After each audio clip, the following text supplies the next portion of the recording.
Supposed to talk about my choice of what I want to talk about. I mean, I'm pretty good at talking about stuff. I can even make up stories. If you give me like the parameters of what I'm supposed to talk about, I can talk for a really long time about something you just made up.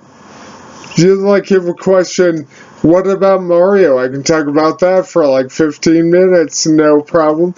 I can work in Luigi. I can work in there. I can work in Princess Peach. I can work in Mario and Luigi's father. I can do all that. You want to know about Donkey Kong? I can tell you about Donkey Kong. Like, he's my next door neighbor. I can do that. You want me to say something to my choice? Man, good luck to you. I can't do that. I'm not good at creativity out of thin air. I'm not good at just making up a story. I mean, what do you want me to talk about, Angus? The fact that I have big, bushy eyebrows that make you go like this? Yeah, do you think that's cool? Do you think that's nice? Do you think that's something I want to talk about? That I have to pluck the hair in between my eyebrows so I don't have one big unibrow, which I totally could grow. I totally would rock it too. You'd never say anything to me. No one would ever say anything to me except for maybe Kara. Because, I mean, everybody else would be like, ooh, you've got a unibrow. You look like you're an Irish actor. What's going on there? Now, first of all, I don't look like an actor. I know that. You know that. But, you know, someone else may say, oh, you look like an Irish actor. Well, that's kind of odd. I just have really thick eyebrows. You know what? My dad has really thick eyebrows. Want to know what? His dad had really thick eyebrows. I'm about ready to go to a wedding that's for a cousin of mine's family. My cousin, thick eyebrows. His son, thick eyebrows. It's like, you know, everyone's got them. They just keep going generation to generation. I'm sure my, whatever that person is, my son's, yeah, my cousin's son is gonna end up having kids with his wife. You know what they're gonna have? Bushy eyebrows. You don't want me to talk about bushy eyebrows. I mean, who wants to talk about that? I mean, no one wants to talk about that. That is just poppycock. What you want to know about is more about Mario's world, about Town City. What's going on with Town City? What about their newspaper reporters? I mean, you've heard from the reporters, like, now if it was up to me, what I'd say, and no one's here about that. You know what they want to hear about? What finally it's dawned on me what they want to hear about? Yeah, they want to hear about the Peach. Princess Peach or PP. I mean, where did she come from? I mean, how did Mario even meet a princess? I want to know, which means you're going to hear about it. You see how that works? How did Princess Peach ever meet a guy like Mario? I mean, what was she one day like? I'd like to meet an Italian guy with a very eerily similar brother. Yeah, that's what I'm all about. And you know what I want to do? I also want to meet a oversized gorilla. Show me Kong. I want to meet Donkey Kong. I mean, how does it start? How does anything start, really? I mean, how does two people come together and make sparks fly and make everybody happy because this video game came out? And did Peach know Mario before the video game? Was she a fan of Donkey Kong's work before they ever came up with the original Donkey Kong video game? And then Super Mario came out. It's a new platform. How did she even make that transition I mean, everyone needs work. I mean, a little change in your pocket never hurt anyone. Certainly not the peach. I mean, you can go over a lot of things. You're not gonna somehow get the peach not to earn money. I mean, I totally am down with that. And then she didn't like being called the peach. No, not Princess Peach. She's like, I'm PP. And that, now right away, that doesn't sound right. But I mean, she's a princess. What are you going to do? Tell her she's lying? Tell her that's not right. She should not call herself PP? Of course not. I mean, everyone's going to be on. But anyway, I'm getting off the tracks. Really what we want to know is how Peach ever met Mario and his brother Luigi, and then started hanging out with Donkey Kong, and got herself into a game and then became famous. How did that happen? So, how'd that happen? The cat got your tongue? Well, we're not talking about cats, though, so let's get it back to how Princess ever met Mario. Well, I mean, let's talk about it. Someone was coming up with a video game starring Donkey Kong. It was Donkey Kong based. Now, you needed a foil to Donkey Kong. You need a guy that just slammed a hammer.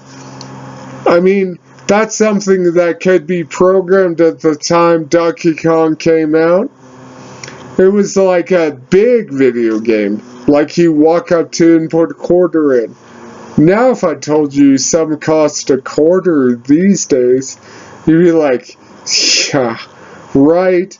But of course, when I was a kid, if you called someone long distance, that cost you money depending on how long you talked. And, I mean, that makes no sense now. You get your cell phone, you call long distance, bam! You're talking to the other person on the other end of the phone there. So, Peach answered a casting call. We need a princess type to come in and be the damsel that Donkey Kong, like, takes away. Like, I don't know if you've ever seen Donkey Kong the movie. I know they just came out with one recently, but when I was a kid, monster movies were the thing. And Donkey Kong took this lady and, like, climbed a building, right? It was the Empire State Building. He took her all the way up there with him, and the makers of this video game were like, hey, we got an oversized ape. Now we need a princess to go with her.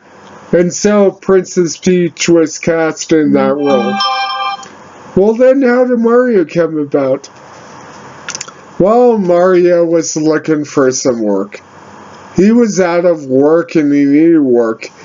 And it was before the whole reach up and grab gold coins thing, which he kept for himself, by the way.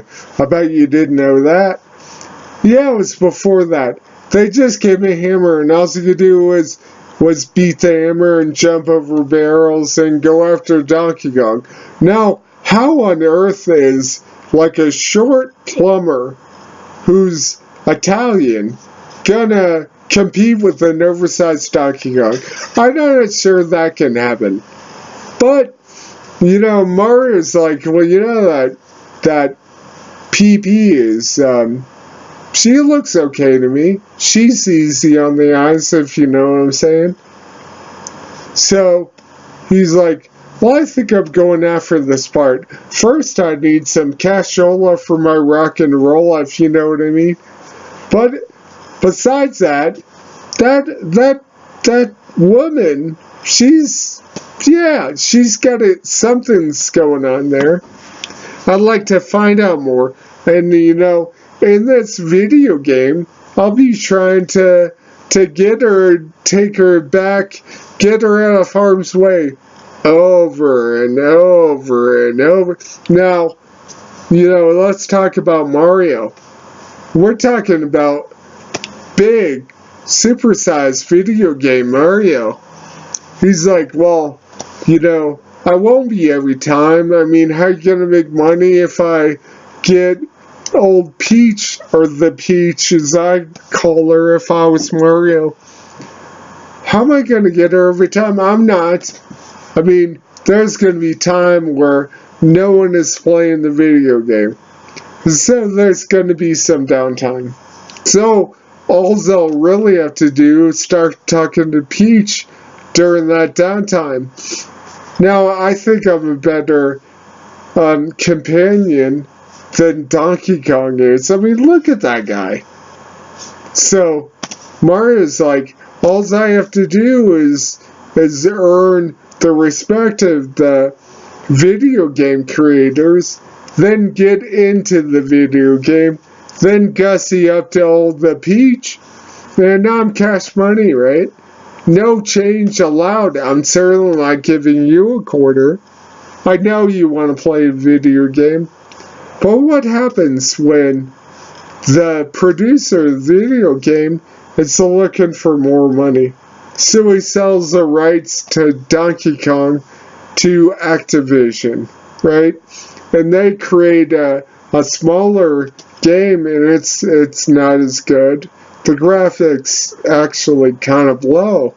But I mean, someone's making bank off that. And let's hope so there's trickle-down economics happening. It's raining right down into Mario's pocket, right? So Mario's fine with it. Donkey Kong don't need much. I mean, he's an ape for goodness sake. Or gorilla or whatever he is. He's oversized. So it's not like, what does he not have enough under? Oh, he doesn't wear underwear. Gotcha. So he's got limited overhead. He just needs to eat. So what, like 2 dozen bananas? Alright, more than that. But you get the idea. He's basically, give that guy $10, like he's taking home and saving 8 of it. He's got to spend $2 on buying bananas or whatever. I hear he liked Jolt Cola too. That was the cola back in the day. It came after Donkey Kong, so I'm talking out of my hat. I mean, I don't know. I mean, weren't we talking about eyebrows to kick all this off? So then I guess how it turned out is Mario took a shine to the old Peach. And they started going out dating, right? And Mario's like, oh, I finally have the Peach. And then, what do you know? Spin-off after spin-off after spin-off. I mean, Donkey Kong went off the tracks, and he teamed with his son, and they made Donkey Kong Jr., and that was good. I mean, if you're going to be able to team up with someone, you ought to team up with your son, or just not team up with anyone, if you ask me. This reporter, right? That's not going to happen. But the relationship between Peach and Mario blossomed. Now, Luigi was none too happy about it, but what's it gonna do? His character in a pretty successful video franchise. Once it got to Super Mario, you needed a player 2 or Luigi, so he was kind of a sidekick, a second fiddle. So he's gonna have to get used to that. So I say yes, right? Gonna have to do that. So that's how Mario and Peach got together. And Angus, that is 2 days in a row.